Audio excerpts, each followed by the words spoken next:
call a sack lunch. Nom, nom, nom, nom, nom, nom. Good morning, Sac City. Welcome in to another edition of the Sac City Podcast. I am your host, the one and only Vinny Milani, joined as always by my best friend in the whole entire world. He is Aaron, the Mukesiah Mukes. It is a beautiful October 5th morning here in the city. Episode 94 is about to kick off. We are breaking down, and we've got another week, I should say, of our power rankings that are coming out hot. There is a lot of movement in this week's power rankings. I believe only 2 teams stayed put. 2 teams stayed put this week. That's it. That is it. And a lot of big-time movers, a lot of big-time followers. I couldn't just pick one to point out specifically. There was a lot. We're going to get into it. We've also got our Thursday night preview between the Indianapolis Colts and the Denver Broncos that's taking place tomorrow. Aaron, how goes it? I'm good, man. I'm back. I had a day off of the show yesterday. Not really a day off. I had a lot of stuff I had to take care of, but I am back and I'm excited. And, I'm not going to waste any time. I'm not going to waste any time. I was disappointed in you guys yesterday. First of all, great show. I listened to the whole thing. Great show. You guys represented really well. But there's 2 points I have to bring up. One, I will get to you after AJ because he's not on the show, but I want him to hear this when he goes to clip the audio. First of all, bravo, sir. Bravo filling in for me. Having numbers and statistical data to defend your positions about your players. But I'm just disappointed because there's one name that he mentioned that I don't think he fully comprehends what he said. He talked about his own team and Kyle Pitts and how he's starting to get worried about Kyle Pitts. And then he spewed all this nonsense about, when they lined up in one tight end set and the 26 plays and the blah, blah, blah, and Kyle Pitts wasn't on the field. Well, I believe it was myself who told you, I don't know, maybe 2021, that Kyle Pitts wasn't a blocker. That Kyle Pitts didn't want to block. And this is why you don't take a tight end that high, is because he ends up only being a receiver. Well, that's the reason he wasn't on the field. Because the Atlanta Falcons, if you watched the show the day before when we recapped the games, ran the ball 14 straight plays in that game to end the game. And in the first half, they only ran 17 plays. So when you look at those numbers and say, well, Kyle Pitts was only on the field for this amount of plays, or he only ran this amount of routes. Well, yeah, because when they get to the line of scrimmage expecting to run the football, Cleveland adjusts their defense. And then Mariota checks out of it. Kyle Pitts isn't on the field to go run that route that whatever that backup tight end is running. So put some context to your numbers. If you are a Kyle Pitts owner, stop panicking. This guy is an elite talent. It's 4 games in. He's had a good game. It's not like he's had every game's been bad. It's only been 4 games. They will find a way to get him the football. You have no Cordero Patterson now. There is no reason to panic on Kyle Pitts. I know everybody's doing it. If you can trade for Kyle Pitts, go trade for Kyle Pitts. He's too good of a talent. AJ, the numbers were cute, but come on, man, put some context to those numbers. And then Vincent, I woke up this morning expecting to be like, you know what? Vinny's a man of his word. Vinny is a man of his word. And then I get on my phone and I'm like, let's see who the waiver wire pickups. Did I get my quarterback? And I'm like, wait, I don't see this guy's name. Where's he at? You know who I didn't see picked up? A guy that you had the nerve to talk about in Trent Sherfield having some future fantasy value. Stop. Let me finish. But that's not even I didn't even say I was going to pick him up this week. I said next week, do not be surprised if he's on our waiver list. Those are the words that I said. I didn't. Yeah, you froze because the world doesn't want to hear what you have to say about me bringing up Trent Sherfield. I'm saying, and if you believe that he is going to be a thing next week in a big league like ours, and you complain there's no talent when you roster guys like Isaiah Likely, Ken Murray, Tyler Huntley, Latavius Murray, Jarvis Landry, who's done nothing, you couldn't go out and be ahead of the curve and get Trent Sherfield now so you don't have to spend the money on him. Stop with the Trent Sherfield talk. You don't even believe it yourself. Cedric Wilson's been hurt for most part of the beginning part of the season. Trent Sherfield is not a thing. Nobody has him on their roster. Nobody's going to want him on their roster. And if you're picking him up now, you're doing it just to spite me. I'm gonna pick up Trent Sherfield, and I hope the player you drop goes for 400 yards. I actually don't know who I want to drop because, God. The thing is, well, you're going to have to drop somebody because soon Brian Robinson's going to come back, and we know how much you love Brian Robinson since he's been activated now. I just dropped the Browns defense for Trent Sherfield. Oh, there you go. Hey, I will say Sleeper agrees with you. He's projected for 1.72. So they must agree with you. I'm telling you, if there is a slight chance, okay. I mean, really though, look at the numbers from last week. We talked about it with like a player like Noah Brown. When you look at Noah Brown and Cooper Rush, he came out of nowhere.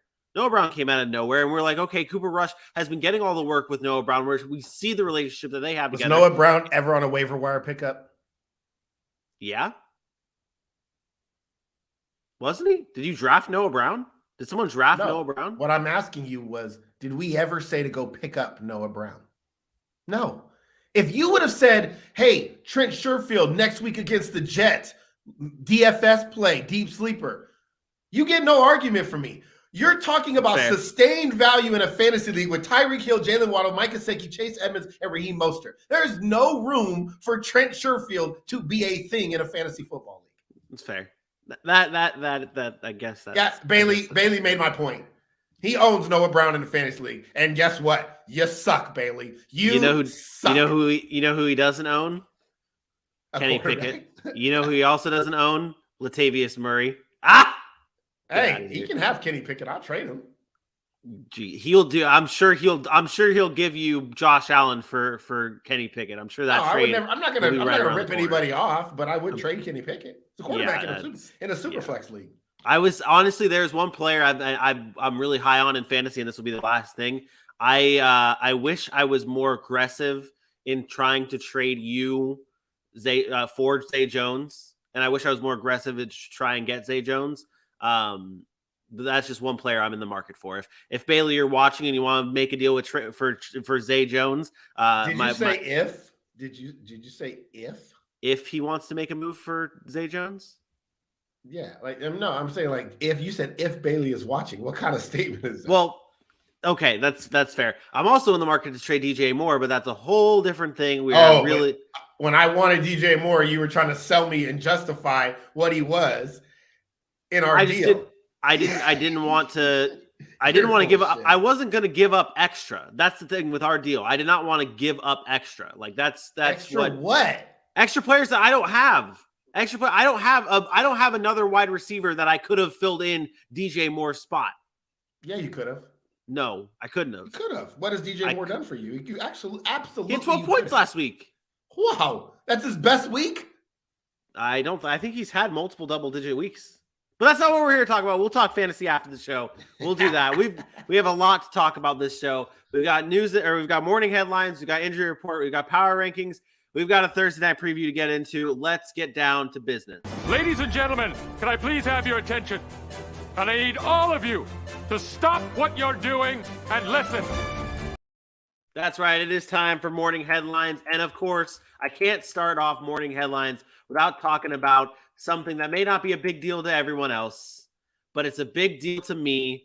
The GOAT, Blake Bortles, has announced his retirement after 6 years in the NFL, playing for the Jags, the Rams. He was also on the practice squad for like the Packers. He bounced around a lot after his career in Jacksonville, but he announced his retirement after 6 real seasons in the NFL, 78 games, over 1,700 passing yards in his career.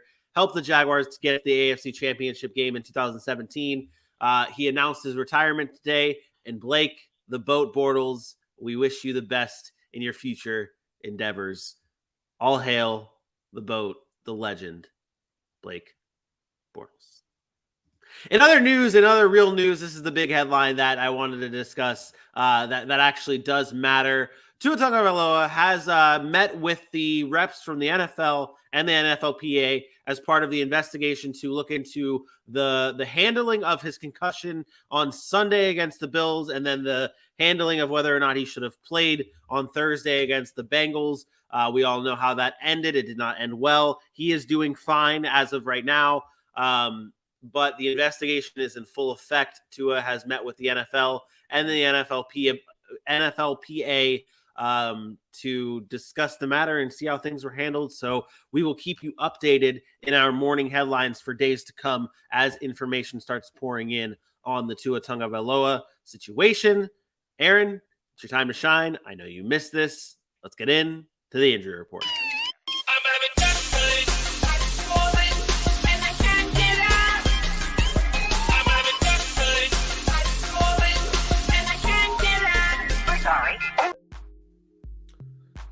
Yes, that's right. But there's somebody that can get up, and that's Commanders officially designated Brian Robinson. What? You said there's somebody who can get up. Yeah, it's Brian Robinson. He got shot and he's back up.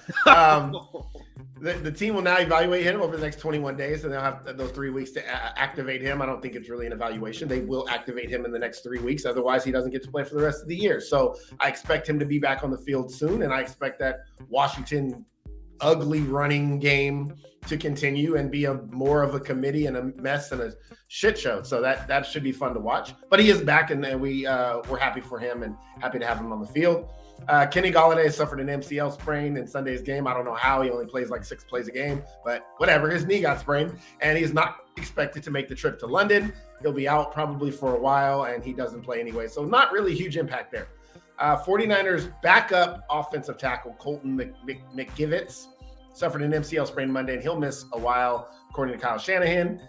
He replaced Trent Williams, who's already out with an ankle injury, so they are going to be running real thin at the left tackle position. They will have to look for a replacement. And Colts linebacker Shaquille Leonard, when he got the concussion, which I did see live and knew it was concussed right away, he also broke his nose. And if you remember that, I broke in my nose. That's what I thought of. He broke in my nose. When I heard that, that's what I thought. So Colts linebacker Shaq Leonard's tough start to the season for him, one of the better linebackers in football. Jonathan Taylor is expected to play despite the concerns of a serious ankle injury. I'm not a fan of this. I don't think he's going to be ready to play. If it's a serious ankle injury and you have 3 days, why don't we get as upset about ankle injuries? I know it's not a head injury, and I know the head is more significant, but you're still putting the guy's career and body at risk, and yet we say it's serious, but he's expected to play.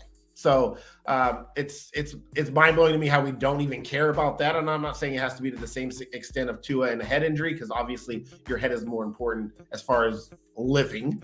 But it's still a serious injury, and we don't care if he shoots him up in the ankle and says, get your ass out on the field and play. So I don't know about that. I think he'll be ineffective if he does play and he's seriously injured like that. So maybe you sit him this week, but they seem to not want to do that. Javonte Williams and Randy Gregory have officially been put on IR. I believe Randy Gregory has a chance to come back. I'm not sure. I didn't see that report, but Javonte does not, obviously. Yeah. Randy Gregory, I think, has a chance to come back, but Javonte, Javonte, done deal. It's nothing. It's a big time bummer. A big time bummer that Javonte's out, but yeah, Randy Gregory does have a chance to come back. Thank you, Aaron, for the injury report. I tried to do you proud yesterday by doing it, but it just doesn't live up to the expectations, and it does not live up to what you can do in the injury report. I appreciate that. Aaron, you ready to do this? You ready to do this? Oh, your connection says no. Your connection says nope. I'm not ready to do this. My opinions, my thoughts, my opinions. I'm ready.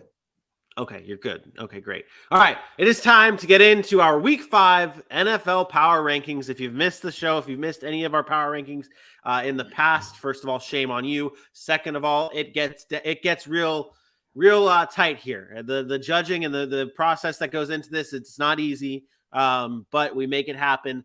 Aaron makes it happen, I should say. And if you don't like what you see, if you don't like where your team ranks, let us know why, and maybe why they should be ranked higher, or maybe a team you see is ranked too high and you think they should be lower. Let us know. Let's start off 25 through 32, the back end of the NFL here. The Chicago Bears, one of the few teams that stayed put on Aaron's list. They stayed put at 32. Houston drops one spot. We've got some big time fallers here, though, including the Carolina Panthers going from 25 to 30 this week. And then the Indianapolis Colts moving from Oh, man, from 19 to 25 this week. The Colts now for the first time debut on the back end of this list. And that's where we got to start, Aaron. The Colts 25, what went into your thought process there, and how do you have the Colts at 25? Well, we talked about it. They just haven't shown us what we thought they would be in the offseason. And a lot of that's been the consistency on the offensive side of the football. There have been times their defense has played okay at times to at least keep them in games. They were able to beat the Chiefs because of a solid defense. But offensively, they just turn the football over way too much. And again, I said it a number of times in the NFL, you turn the football over, you're going to struggle. And they're not creating those turnovers that they have been in the past on defense. So when you have a quarterback like Matt Ryan, who's a statue back there, and you haven't been able to run the football, you have to get something extra from some people, and they haven't had those guys step up. There's been nobody on the outside except for Michael Pittman that's really played a role. They've had to rely way too much on those tight ends and Mo Alley Cox and oh man, what's the rookie's name? Jelani Woods. So those guys that's cool to have those pieces, but they shouldn't account for all of your points. Like at some point in time, you have to have those explosive weapons. I thought Nyheim Hines would be more of a factor than he is, and he's still good, but they're not using him, in my opinion, appropriately. And maybe it is time to start looking at Frank Wright and say, hey, what are you doing? You've had Phillip Rivers, you've had Carson Wentz, you've had Matt Ryan. Two of those are arguably Hall of Famers, and I get it. You've had them on the back end of their career, but the structure of your team has been run the football, play action, play good defense, and create turnovers. And this year, you're not running the football.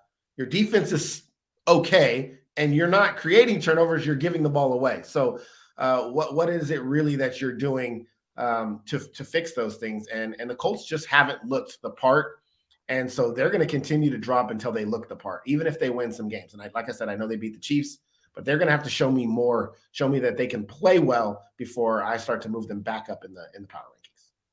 Yeah, this is a team that, and I said it earlier on this week, and I'll reiterate it again. I'll reiterate it that I was very hopeful that the Colts could turn it around and figure it out. And once they beat the Chiefs, we're kind of like looking at that, and we're like, how much of that was the Chiefs just beating themselves and the Colts winning that game? And maybe Colts fans will get on us and say, oh, well, we still beat the Chiefs. This makes no sense. But how you're playing in all of these games is what this comes down to. And it just has not looked good. And you're waiting for them to say, okay, they're going to figure it out. They're going to get into a rhythm. Matt Ryan's going to be able to get this team under control. And then Frank Wright, they're going to get everything. They're going to get that chemistry. But you brought it up. Matt Ryan is just way too reliant on everyone else but the wide receiver position. We said that this could be a problem at the beginning of the season, whether it's Michael Pittman and then there's everybody else. They spent high on Alec Pierce, but he hasn't done too much to start the season. You talk about the disappointment of Paris Campbell, and then there's just everyone else in that wide receiver group that just no one has stepped up, and it's just Michael Pittman and everyone else. And when Matt Ryan is even targeting the wide receiver position, it hasn't been that great. He's got 1 touchdown and 4 interceptions when he's targeting the wide receiver position. And then when it comes to, like you said, everyone else with outside of Michael Pittman, his completion percentage is trash. All 4 of those interceptions have come when targeting someone other than Michael Pittman. It's just not a good recipe for success for a team that we had high hopes for. We thought they could win the AFC South, and right now they're one of the worst teams in the AFC South. So I have no problem with you having the Indianapolis Colts where they are. Another faller though that you had, big time faller, was the I don't want to talk about the Panthers. You have them at 30. There really isn't much to say there, right? It's the Panthers are the Panthers. It's Baker Mayfield. No, it's Baker Mayfield. It's a combination of Baker Mayfield and Matt Rule, and that's not a good combo. That's just what do they call it? Combust? I don't know. Inevitable combustion, or it just doesn't work. It just doesn't work. Baker's inaccurate. Baker likes to play hero ball. I was having this conversation yesterday with a coworker of mine who happens to be on our sports team as well. And we were talking about Baker Mayfield, and we both agreed Baker Mayfield's not even a backup in this league. And you want to know why? Because he plays hero ball, and he wants to be the hero. He plays with that chip on his shoulder, which is fine as a starter. You want to prove everybody wrong. But if you can't have self-reflection and say, hey, I know what I need to be, a la Teddy Bridgewater, a la Andy Dalton, a la Ryan Fitzpatrick for all those years, saying, I don't have to be the hero. I need to come in and do a job. You won't even be able to be a backup in this league. And right now, Baker Mayfield has a complex that disallows him to just do his job. Just do your job. Throw to the open guy. Check down when you need to check down. Stop trying to run around, play hero ball, because that's not you at this level. This is not college football. You can't do the same things you did in college. And I don't think he's recognized that. And until he does, or until he says, you know what, I don't want to play this game anymore, he is going to struggle. And that's where they're at. Carolina's, it's not the team that's bad, man. I'm telling you right now, they might go up with Sam Darnold. And I know Sam Darnold's not great, but I do believe Sam Darnold has a better grasp on who he is than Baker Mayfield does. And I think that was evident last year at times. Like, Sam Darnold did have some success. PJ Walker had some success. This is a really, really good defense. I mean, an excellent defense. And they're handcuffed because of Baker Mayfield. 15. Yeah. QBR of 15. Yeah, not good, Bob. Not good. But a team that has risen up the ranks slowly, very slowly to start the season is the Seattle Seahawks. They're now currently sitting at 26 in our power rankings. Aaron, what have you seen from the Seahawks that makes you have them climbing up? What do? They climbed up 5 spots. So they were once. Oh, you had them at 31. That's a little bit better than 31. So Seahawks 26. What are you seeing from them? Yeah, shine on, Geno, shine on. I mean, that's really what it's about. Geno has played well in 3 of 4 games. Like, you really look at I guess 2.5 of 4 games, because the second half of that Denver game, he did not play well. But for the most part, they won that game. So he played well against Denver, he played well against Atlanta, and he played well against Detroit. And so that's 3 of the 4 games, and you start to have to look like, okay, Geno knows who he is. And this is what I'm talking about with some of these other quarterbacks that don't know who they are. They're the Baker Mayfields of the world.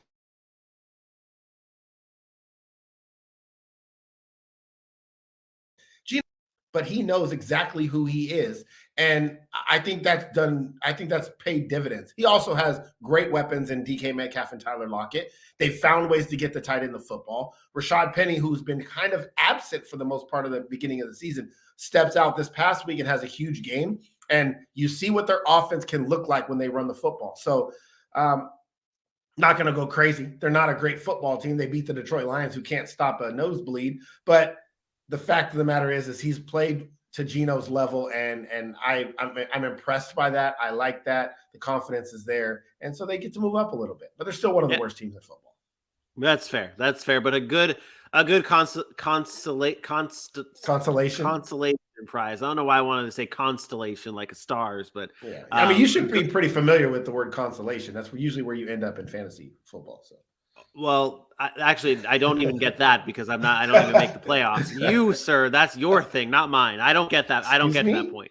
Excuse me. Last year, you got the consolation prize. You got the second. No, prize. I did not. That's not what consolation means. That is what. If you're not first, you're last. Okay. If you're not first, you're last. Okay.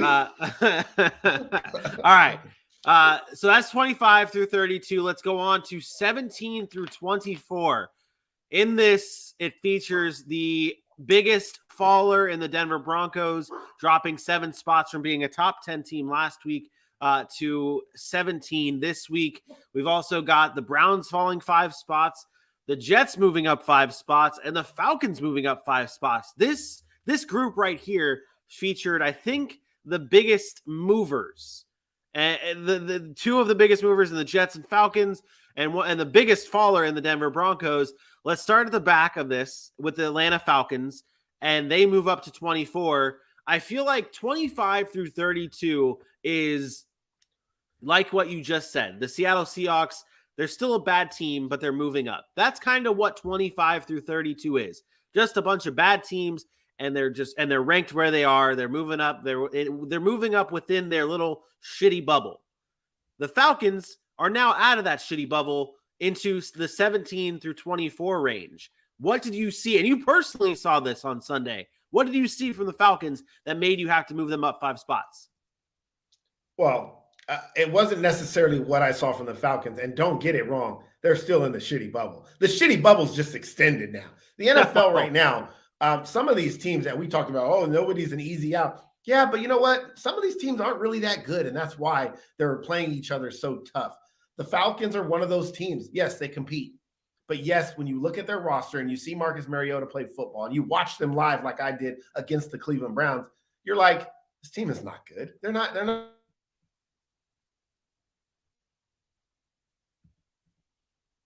very. Now it makes sense why they played the Cleveland Browns so tough, because those teams aren't very good either. They're not very good either. And including the Rams, who we're going to get to a little bit later, they've proven to not be as good as we maybe thought they were right now. And again, maybe they get better, maybe they don't, but they're also not as good as we thought they were. So this is more by default as teams like the Patriots, the Steelers, the Colts continue to disappoint and fall. Some of these teams that are winning games have to rise. And that's what the Falcons have been here. They've been fortunate enough to be behind those teams. They had a good win against Cleveland, albeit no Myles Garrett, no quarterback, but it was at home. But they did find a way to win, so they get credit for that. So they move up those 5 spots this week because they did the job that they needed to do at home against a quality defense, and they might be a quarterback change away from being more consistent, from being a team I could look at and say, man, that maybe they are better than what I thought they were, because now the quarterback play is better. And again, Marcus Mariota hasn't destroyed them, but he also has turned the football over the most in the NFL. And Arthur Smith doesn't trust him when you throw a pick and then you run the ball 14 straight times. You know what happens when your team is just a quarterback away? You bring in Carson Wentz. Is Carson Wentz on the horizon for the Atlanta Falcons? No. I don't know. No. He would be better than Marcus Mariota, though. No, he wouldn't. Maybe with the turnovers, I guess not. I don't. That's a different. He would turn the ball over just as much, and Mariota is better with his legs. They might be the same guy, with Mariota having more rushing upside. Yeah. All right. That's fair. That's fair. Back to your list, though. 17 through 24. The Atlanta Falcons move up 5 spots. The New York Jets also move up 5 spots. Can you briefly talk about what you're seeing from the Jets that make them a better team? 5 spots, a better team? Yeah, again, the moving up the 5 spots doesn't necessarily indicate how much better they've gotten, but they got their starting quarterback back, and I think it gives you a little bit of a spark. It's a little bit more juice. Now it can develop that chemistry with the Garrett Wilson, with the Corey Davis, and with an Elijah Moore. The running backs are playing well. Breece Hall's played well. This was the first game, I believe, he actually outsnapped Michael Carter. So I think they're trending towards going to that role of making him the guy. And I really like what Robert Saleh and the chemistry that he has with this team. There was a TikTok or something, Mike McDaniel of the Dolphins, because the game's coming up, talked about Robert Saleh and the type of person he is, and they've known each other since 2006. And Robert Saleh seems like that type of dude, where he was living in the facility just to try to get a job, and he's a grinder, and he's done that with the Jets, and he's turned this team into, yeah, they're not world beaters, but you look at the Jets and you're like, man, that's a team that's going to fight. They're going to play well. They're going to have a good defense, or at least one that plays hard. And now they're 2-2, and you're like, this is not the same old Jets, despite what you may think. I don't care when the Steelers are bad. The Jets would not go into that game in Pittsburgh and win. And yet they did. And I think the Jets would have never been able to just come back from 2 touchdowns down with a couple of minutes left against Cleveland. But they did. And that shows me they're different. They still are a bad football team. They still have to work some kinks out. But I like what I've seen from them thus far through 4 games. Yeah, they've got Miami this week. That's going to be a good test for them, even though without Tua, it still is a very good team that they're going to be matched up against. Obviously, talk about the weapons in Miami that they're going to have to keep up with. But the Jets are on the rise, man. That's the team that's on the rise. A team that's not on the rise is the Denver Broncos, though. They are your biggest faller this week at dropping 7 spots here. Aaron, you had the Colts the Colts were next up, basically, as one of your other biggest fallers. Denver Broncos take that crown here. I said it from your first power rankings. I wasn't crazy about where you had them, but you still had that hope. You didn't still have that hope. I shouldn't say it was hope, but you still saw something in Denver that kept them. I believe you had them at like 12 or 11, somewhere around there in our first power rankings after the loss against the Seattle Seahawks. Now they are all the way back here at 17, dropping 7 spots. What is wrong with the Denver Broncos that have you putting them at this spot? Well, I said it last week. The Denver Broncos can't get out of their own way. The turnovers, the inefficiency in the red zone, the mistakes, the penalties, it's all a part of what's going on. And you can directly point the finger at Nathaniel Hackett and say, yeah, maybe he's not built out to be a head coach, but it is 4 games in. Like, we have to stop judging a guy after 4 games. But it's taking longer than I think people anticipated because you brought in a Russell Wilson. And just because I moved them to 17 doesn't mean I'm out on the Broncos. I think this is an extremely talented football team. They just lost their starting running back, who I think is going to be a big loss. But I still do have faith that this team can get back to pushing for a playoff spot. But they have to get out of their own way. You cannot turn the football over and get as many penalties as they do and expect to win games. It puts you behind the chains. And we've talked about it over and over. When you're playing behind the chains in the NFL, you just can't be successful. That's really what we've seen here. Russell Wilson's not comfortable under center like this. He's learning a new offense. And I've said this before too. People underestimate what it's like to learn a new offense. Football is all the same. But when you have a new scheme or a new terminology, it takes time. It took Aaron Rodgers time. You're reluctant to it. A guy that's a veteran like Russell Wilson, who's been in the league for this long, it takes him some time to get used to that and then to match up with his receivers. But the biggest thing has been they're getting in their own way. The turnovers are so critical. They've had 37 penalties through 4 weeks, the most in the NFL. That is going to kill drives. And when you kill drives, you take chances away to score. And when you take chances to score away, you're putting your defense in a tough situation. So Denver's just got to get out of their own way. Yeah, this is the team. And we talked about the Colts earlier, and it's funny because they both play each other tomorrow. This is a game this is a team that has not lived up to expectations. It's been very disappointing. I've been very disappointed with the Denver Broncos. As you know, I picked everyone in the AFC West to win double-digit games this year, including the Denver Broncos. I had them slipping into one of the final spots in the playoffs this year.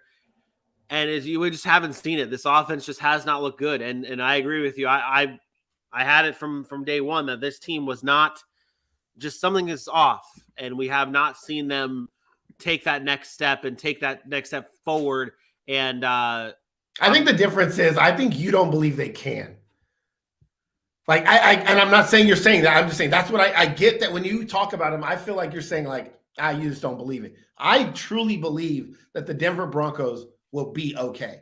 I think that we are not giving enough credit to the time it takes to get familiar with Nathaniel Hackett's offense, and the Russell Wilson talent itself, in my mind, will excel. And I've been a little bit down on Russell the past couple of seasons. I think he's fallen short of what we expect of him, but I do think this team will be okay. Is this, and I'm going to compare these two teams, and we're going to talk about these two teams in a little bit when we do our Thursday night preview with the Broncos and with the Colts.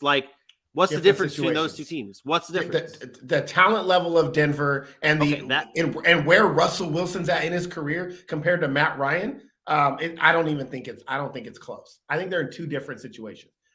The Denver Broncos have, excuse me, the Denver Broncos have an offense that is not predicated on, we have to run the football 30 times, run play action. Like, Russell can drop back 30 times, or they can hand it off 30 times. They can win in multiple ways. They can scheme it up multiple ways. The difference is they don't know who they are yet. They don't know what they are under a Nathaniel Hackett offense. And Russell has to get familiar and comfortable with that. And maybe there is some resistance.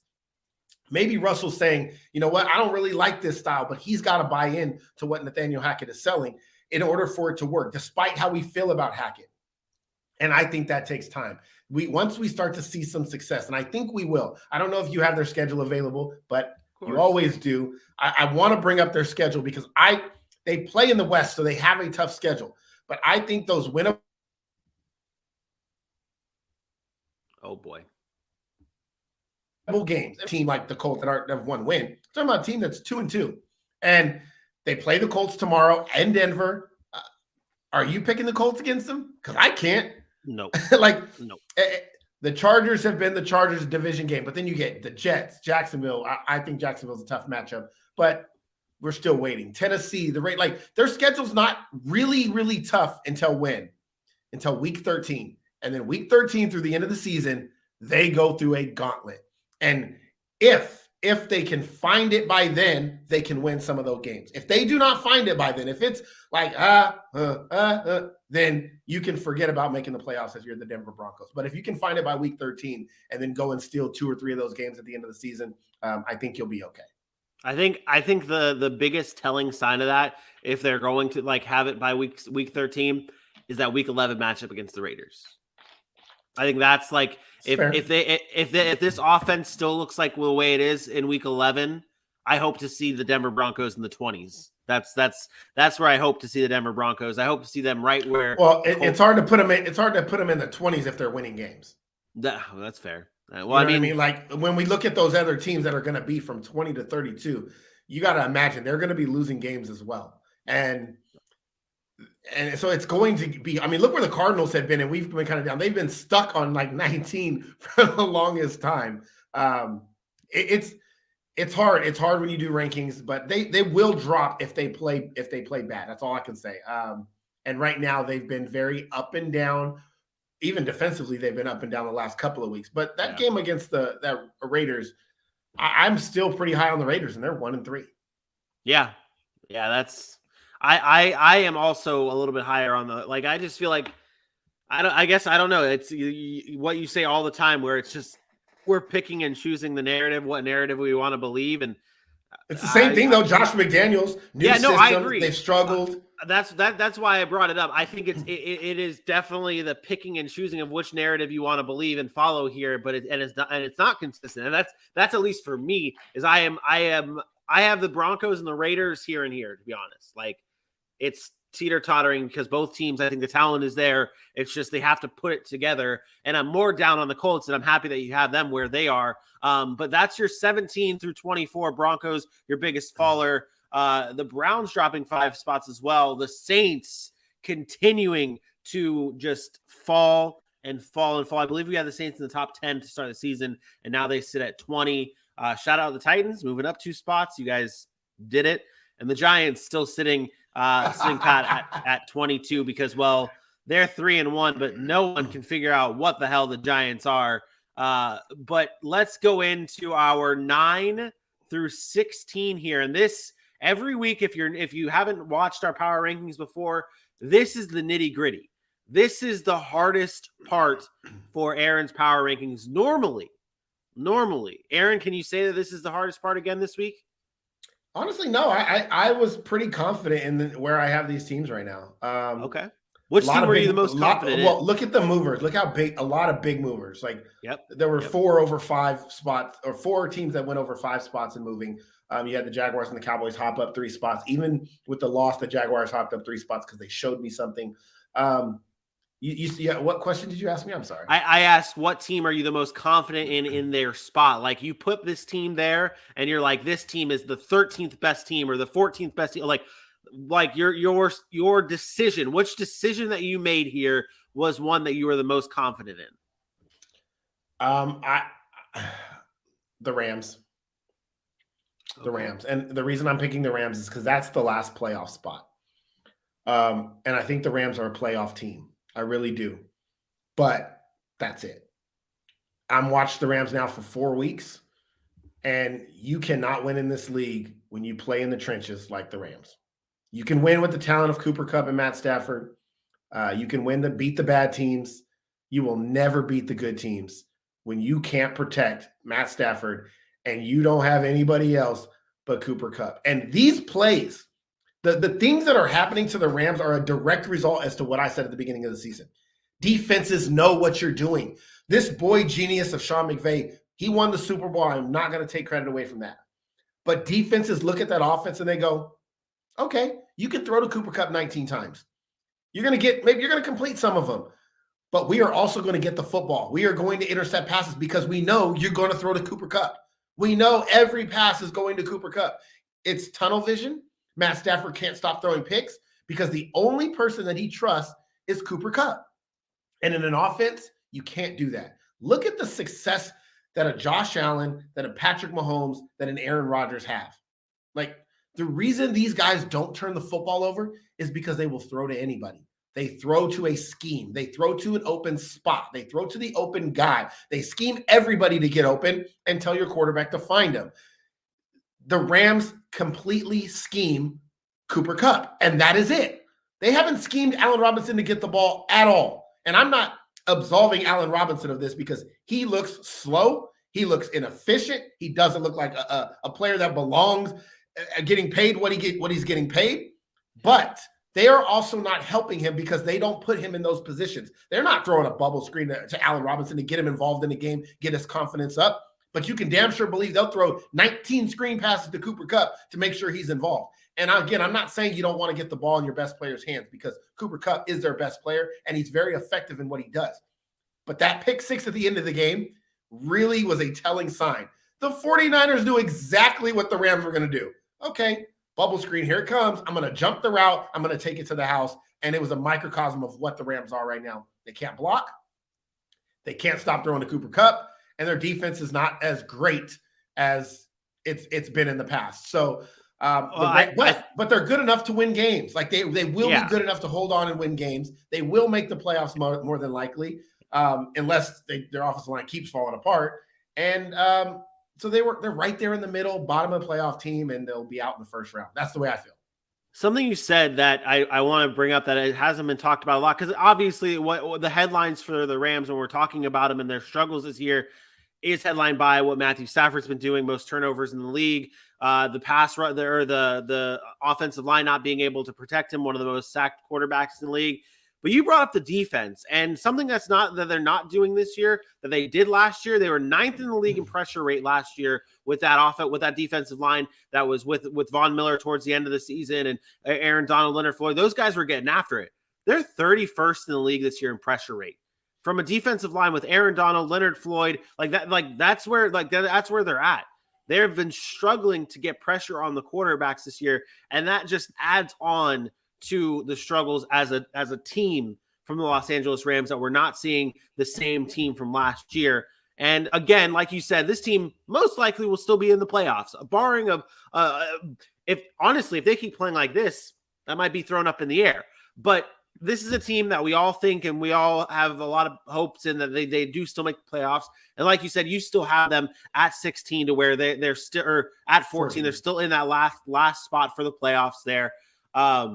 But this is not the same Rams team that won the Super Bowl last year. Their pressure rate's down. They're allowing a lot more hits to Matthew Stafford.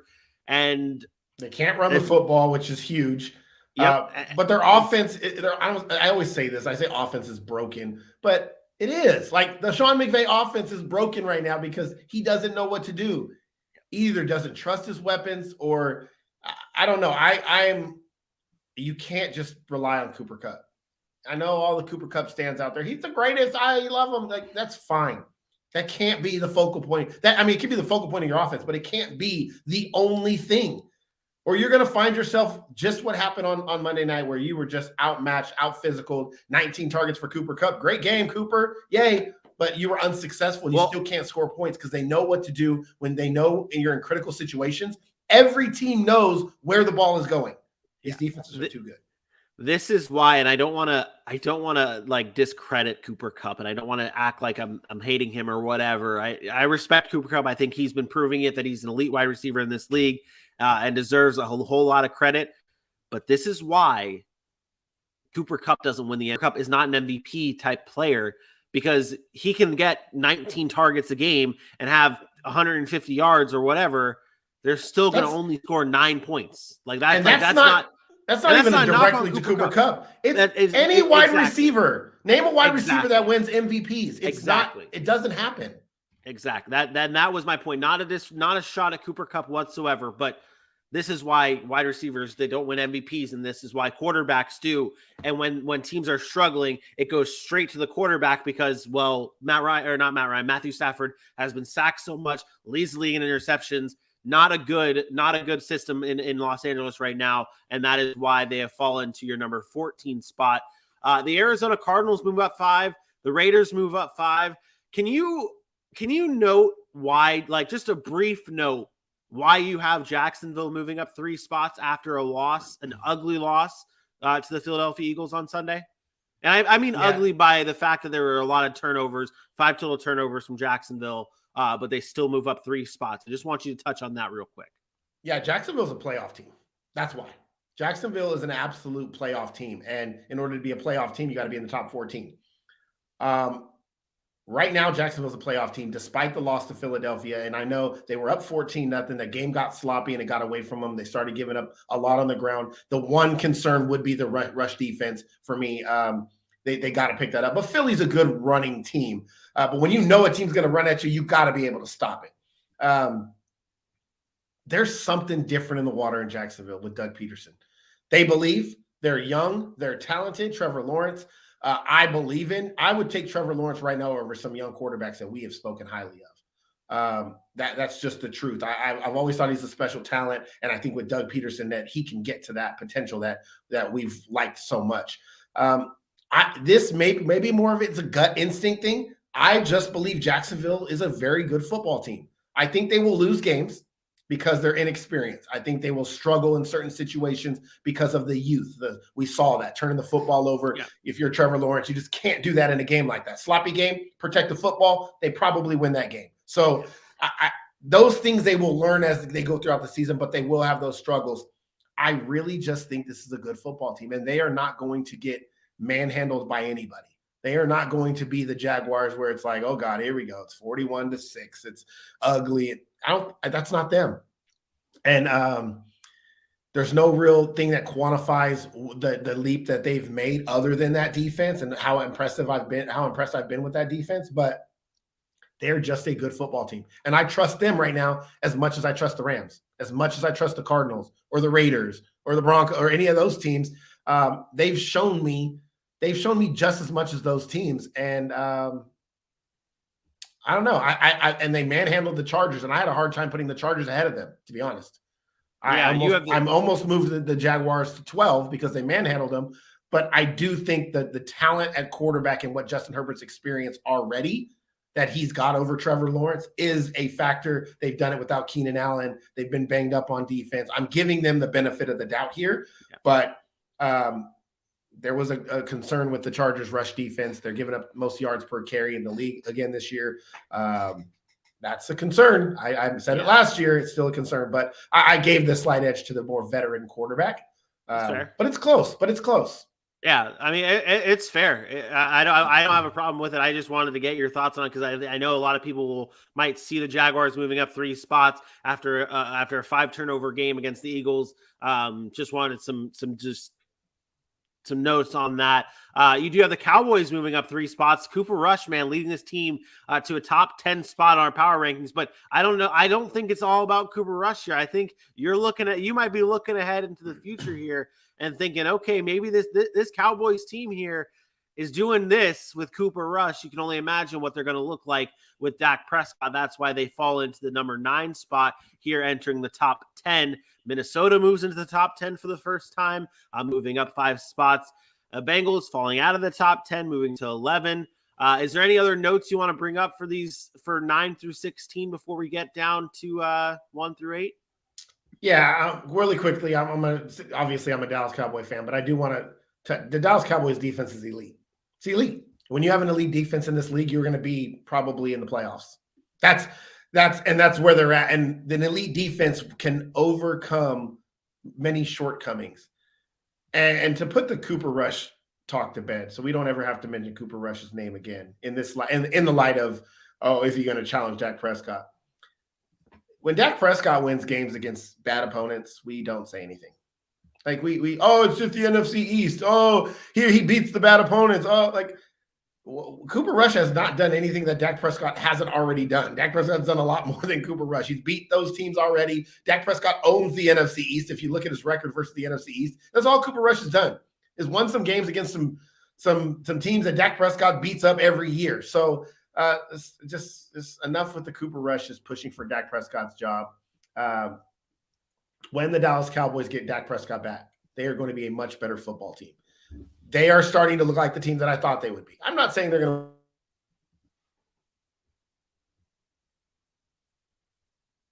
to win the Super Bowl. Michael Gallup back, you get some offensive weapons back.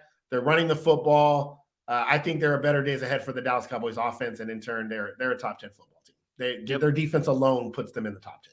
Yeah, that no questions asked here. But let's get down to it. Let's get down to business. The Buffalo Bills and the Kansas City Chiefs have been 1 and 2 respectively for the past since the start of our power rankings. It's been the Bills 1, the Chiefs 2, and you have said many of times that it would take a whole lot to move the Buffalo Bills from number 1. You have the Chiefs. They did it.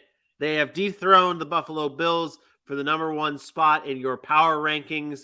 They did it enough of what you wanted to see to be in the number 1 spot. We'll talk about everything outside of that in just a moment, but let's just do it. Let's talk about the Chiefs over the Bills here for the number 1 spot in your power rankings. Yeah, the Chiefs have a Mahomes. That's the difference. Josh Allen's great. I said, right, he was playing the best quarterback in football, but he was playing the best quarterback in football. Patrick Mahomes is the best quarterback in football. I had him here and here. And that debate is still there. Like that, it's still close. But Patrick Mahomes reminds people week in and week out, even after a tough loss to the Colts, he said, you know what? I got to be better. And so he does shit like this. That's unbelievable. The amount of talent this man has to go and drop 40 plus on the number 1 defense in football, who had only given up 27 points through 3 weeks to Dak Prescott, Aaron Rodgers. So some offenses we have some respect for, they've given up 27 points through 3 weeks.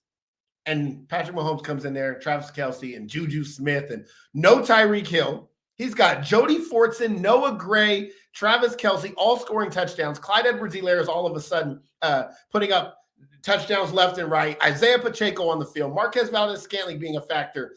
Sky Moore getting in on the action. And he drops 40 points on the Tampa Bay Buccaneers. There is nothing standing in the way of the Kansas City Chiefs to win multiple Super Bowl after Super Bowl after Super Bowl, except for the Kansas City Chiefs. The offensive line took a challenge that Shaq Barrett called them out. They stepped up to the challenge. Mahomes had all day to throw.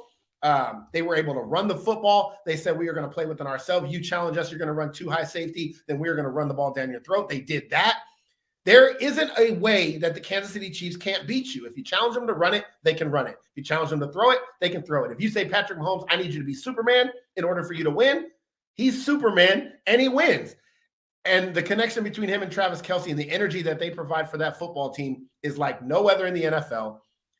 The Kansas City Chiefs are the best team in football. And it was hard because I watched the Buffalo Bills for 4 weeks and they had a brutal schedule and they blew out the Rams and they handle business against the Titans. And then they come back with a tough loss to Miami and they find a way to come back against Baltimore. And that was a great win. They're 3-1. They're great. The Chiefs are better. The Chiefs are the best team in football. It has a lot to do with this guy. And if I had a picture of Andy Reid on this side, it would be Andy Reid on this side. I'd be a Chiefs sandwich. Like, you can call me a Chiefs stan, a Chiefs homer. I love the Chiefs. I've been on Patrick Mahomes since day one. Yes, I have. And I won't go away from that. I said he's arguably the greatest talent at the position we've ever seen. But he is showing you why. This is all that jibber jabber. All the people we had to listen to in the offseason. The Chargers, best team in the AFC West. So I saw people pick the Chiefs as the 4th best team in the AFC West this year because of Devontae Adams, Russell Wilson, the Chargers getting Khalil Mack and all this. And all Patrick Mahomes did was like the disrespect. The 8th best player in the NFL, top 100 players. The 8th? Come on, man. This is the best player in football. You don't want to – this is similar, and I don't mean to bring up like college football in Alabama here, but like you don't want to put a chip on the shoulder of the best player in the NFL. You don't want to give the best team in the NFL bulletin board material.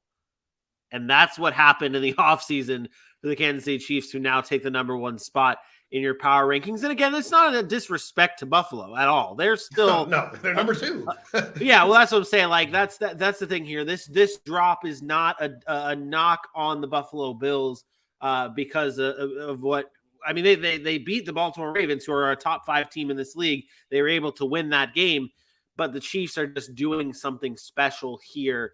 The rest of your 1 through 8, though, you have the Packers at 3, the Eagles at 4. The Ravens dropping down to number 5, The Bucks at 6. The Niners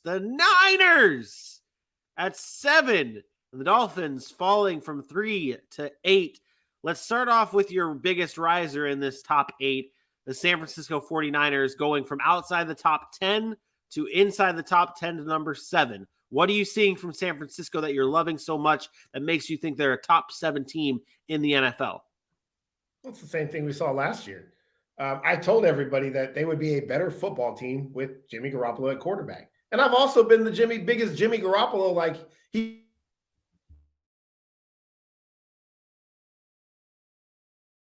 not it. Want to run the football. They know they want to throw a 3-yard dig and let Deebo Samuel do the rest. Like, this is what they are. It's not spectacular. It's what Jimmy G does. So, yes, he's able to win games because that defense is elite. They have a different gear at home, and that's what they showed Monday night. But Jimmy Garoppolo can do this. We've seen this before. They were the, third or fourth best football team last year at the end of the day, where they were in the NFC Championship game with this squad, and they've added some pieces in a Charvarius Ward. The biggest thing with the 49ers is when it matters most and you need Jimmy G to make a throw. When it matters most and you need Jimmy G to be a superstar quarterback, that's the question mark about the 49ers. But outside of that, there's no questions. This team's physical, seems good. They're well coached. They will be there in the end. And I have no doubts. Right now, they're the best team in the NFC West. I expect them right now to win the division. But if Jimmy G's ability rears its ugly head when you need to win games, they could be right back to where they were last year, be 9-8 or something like that. So it's about Jimmy G just managing the game. Just manage the game and know who you are. And when he does that, he's a winner. He can win football games, but there's a limitation on that winning. That limitation comes in the postseason. And when you look at who's their defensive coordinator, his name is escaping. DeMeco Ryans. He has been, and I don't know what it is in San Francisco. You go from Robert Saleh to DeMeco Ryans here, and it's like nothing ever happened. This year, they always got a good defensive coordinator. Yeah, that's what I'm saying. It's every year with the San Francisco 49ers, and this year they have been the best. They are first in points per game allowed, allowing only 11.5 points per game. First in yards per play, first in punt rate, first in expected points per game. It's like this team. I have a question for you. And don't get me wrong. This is not a shot at the Niners. Do you look at the offenses that they've played and wonder if this is real? Not real if they're good, but how elite they've been. Because we've already mentioned it. Chicago, we know. Seattle, the Broncos, which you've lamented how bad it's been, and now the Rams, who just spent 10 minutes bashing. And I'm not saying, again, that this Niners defense, they're an elite defense. But when you start throwing out number one in this, I do have to start looking at that. Well, no, that's fair. And if you remember last year, I was down on the Miami Dolphins last year with that win streak because it was against bad teams. And you're perfectly fine bringing up the schedule that they've had. Bears, Seahawks, Broncos, Rams. Like, I think maybe I need another week or two of the Rams offense and the Broncos offense struggling for me to say, okay, the Niners are beating up. Because the Rams have scored 3 points in the fourth quarter this year. That's what I'm saying. They've only scored 3 points in the fourth games. They're one of the worst fourth quarter teams in the league. If they are actually the worst fourth quarter team in the league in the Rams. But what we saw what Buffalo did to this offense, this Rams offense, and the Rams offense has not been good this year, but they still have the talent and they still have the I don't want to say the expectations, but they have a Sean McVay who's supposed to be, like you said, an offensive mastermind. So when you beat and you only hold them to 9 points in the game, that stands out. So I think, to me, and again, this might be me writing my own narrative and picking and choosing. For me, I need 2 more games of Rams offensive struggles for me to say, okay, I don't even care about that. Now, I'm just waiting for the Niners to play. Like, over the next 2 weeks, the Niners play the Falcons and the Panthers. It's not going to get better. The Niners are still going to be the number one defense because they're going to destroy those offenses. But in 3 weeks, we are going to see the Niners defense. We're going to know really where they stand up. And I'm sure they'll play well. They play Kansas City. I'm sure they'll play well. But we're really going to get to see where that Niners offense stacks up, because after that they play Kansas City, they play the Rams again, they play the Chargers, the Cardinals, a little bit more offensive juice there. I just think the offenses so far have been a little bit lackluster, and I want to see them play what we consider right now an elite offense. And in 3 weeks, they'll get to see that. I think by season's end, we will definitely get the answer of, and it won't be like what I had last year. If you've watched the show before, it won't be like last year where I'm like questioning the Miami Dolphins, like I was questioning the Miami Dolphins because their streak at the end of the season was against bad teams. This year is with the Niners, they do play enough good offenses to say, okay, at season's end, this defense is legit. I think this defense is legit either way. I don't think this defense is a bad defense for at all. sure. I'm just saying that as the best defense in the league, that's where we're at with the Niners.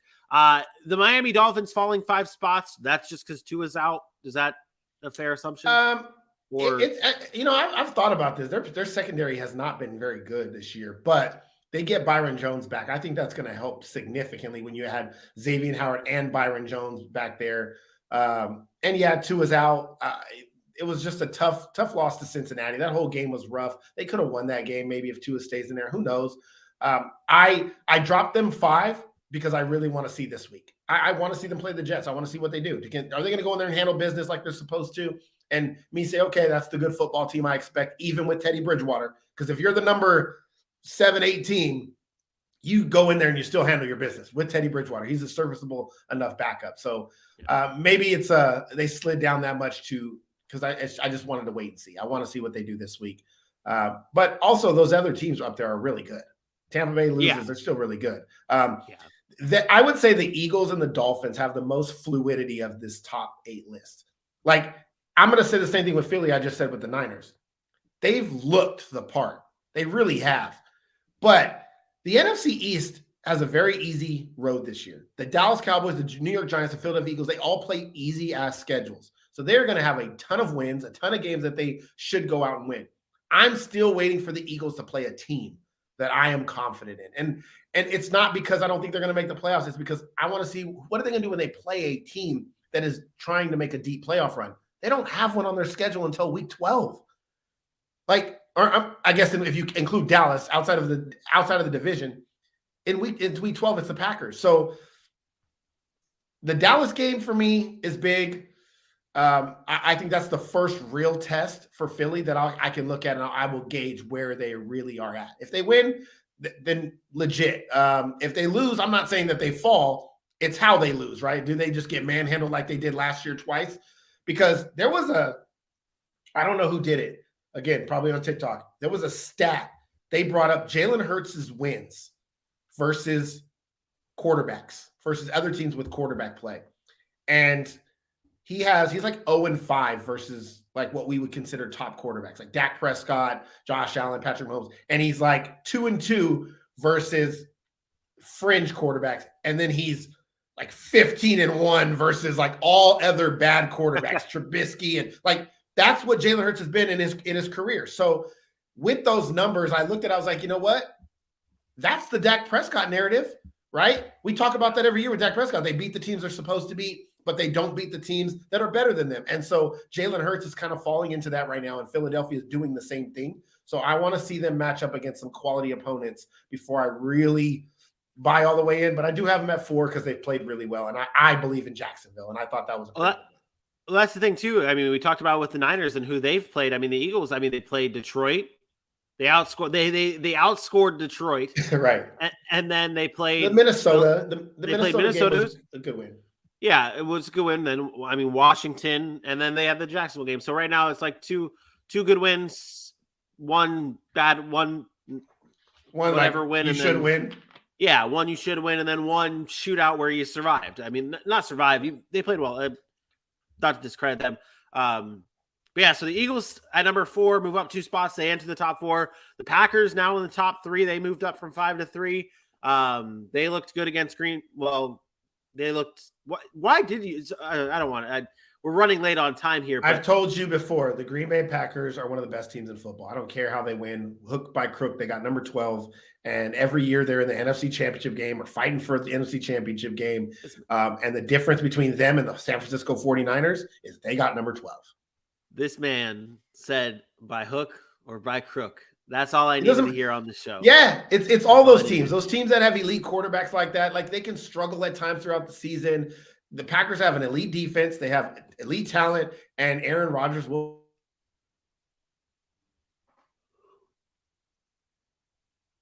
figure it out, really, offensively especially. Yep. But it's just what they do. It's just Yep. what they do. Yep, that's fair. There's your top 8. There's your top 32. Chiefs have the new number 1 spot. Your biggest fallers, the Denver Broncos. So there was no definitive biggest riser because I believe there were like 3 or 4 teams on your list that moved up 5 spots. That was the highest riser in this week's power rankings. So then that was the Jets, the Cardinals, I think it was the Jets. No, the Jets, the Falcons. Some of those teams were big risers, moving up 5 spots. So there you have it, though. There's our power rankings. Aaron, let's do this. Let's do this matchup here. The Thursday night preview between the Indianapolis Colts and the Denver Broncos. Primetime football, Thursday night. The Denver Broncos are 3-point favorites here with an over-under of 43 points in this game. We discussed these teams earlier. These 2 teams really headlined our power rankings list because of their falling statuses in the rankings because they were 2 of our biggest fallers. 2 of the more disappointing teams to start the season, which I don't want to give you the generic question. I don't want to give you the question you hate the most, but then just give me the question you're going to give me. Who needs this win more? Like this game, if they don't win this game, you're like, man, they're really, really falling behind. Like, obviously Denver's 2-2. If they lose, they just drop 2-3, but like, which one needs this win? You don't even know how to ask the question. You're sure it's confused. Well, no, I know how to ask this question, but I'm trying not to get that answer from you of both of them needed the win. It's a win in the NFL. You needed a win in I don't want that. Yeah, I want it. Phrase the question the right way. That's what I'm trying. That's what I was. I know you're struggling with it. Listen, the Colts obviously need to win more because they're only got 1 win, but I think this really comes down to how far do we think these teams can go? And I think this is a telling sign for them. The Denver Broncos are not going to go win Super Bowls or compete for Super Bowls when you can't win a home game on a Thursday night for a team traveling on the road with an injured Jonathan Taylor and a team that's not been playing well. So in that theory, Nathaniel Hackett and the Denver Broncos have to be ready to play this game, and they have to win this game. So yes, it might be the Colts on the statistics or leaderboard or standings that say, hey, if they lose, now they're 1-4 or 1-3-1. Really falling behind. But in the end, the Denver Broncos play in a much tougher division that is going to be harder to come back from and actually sustain in the AFC. And they're at home on a Thursday night in prime time with the better quarterback. It's the Denver Broncos. The Denver Broncos, they got to ride. They got to ride in this game. This offense has to produce. Melvin Gordon has got to stop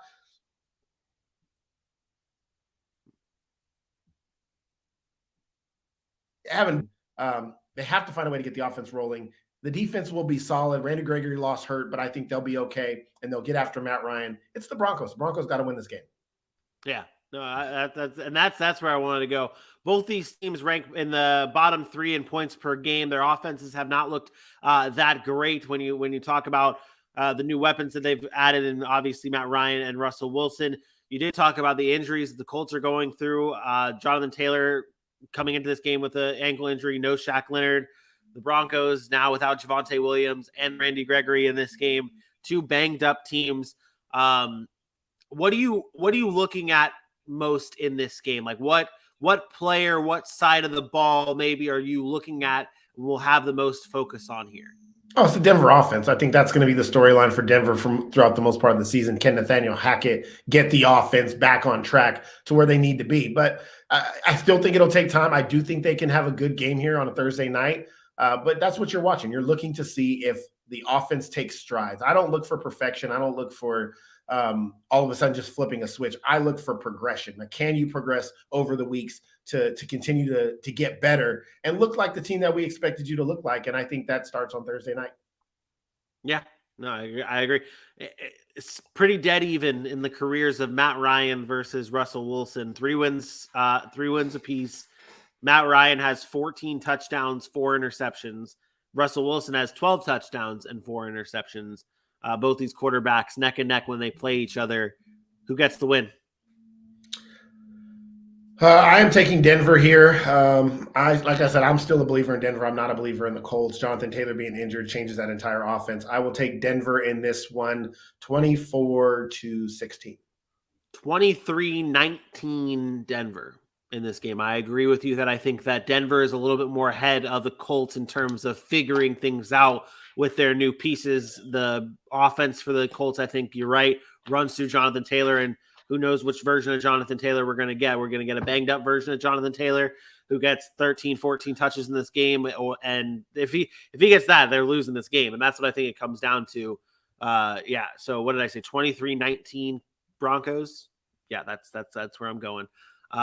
Tomorrow we will have our DFS picks for this game. We'll be setting our lineups and our captain showdown with 100 of you beautiful people at home watching. Bailey thinks this game is going to be Denver 244-13. See that that's 24-13 down there. But no, yeah, DFS plays tomorrow for this game. We've also got our AFC Week 5 previews, talking about all AFC teams that are hosting games, previewing those, predicting those, and so much more.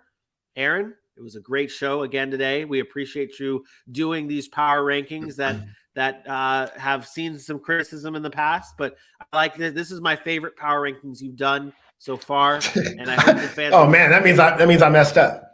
Yeah, it does. You really messed this one up. But we'll see what the fans' reactions to this is, and we'll be back tomorrow again, previewing some Week 5 action. Until then, be sure to follow us on all of our social media platforms at the Sac City Pod on Facebook, Twitter, Instagram, YouTube, and the Tickety Talk. We are there at Sac City Pod. Subscribe, share, like, and tell your friends. For my best friend, Aaron Mukes, and I am me. We will see. Wait. Hold on. Okay, now you can go. I can't end the show with a losing team behind me. I gotta. Oh, but you had them win. But I need to be the number 1 seed. I'm the number one in your heart. Okay. Number go one watch everywhere. us on YouTube. Go watch us on YouTube. Go look at what you want us to talk. We talked about a lot of teams today. Go check us out. There you have it. There you go. He is he, and I am me. We will see you tomorrow. Peace out.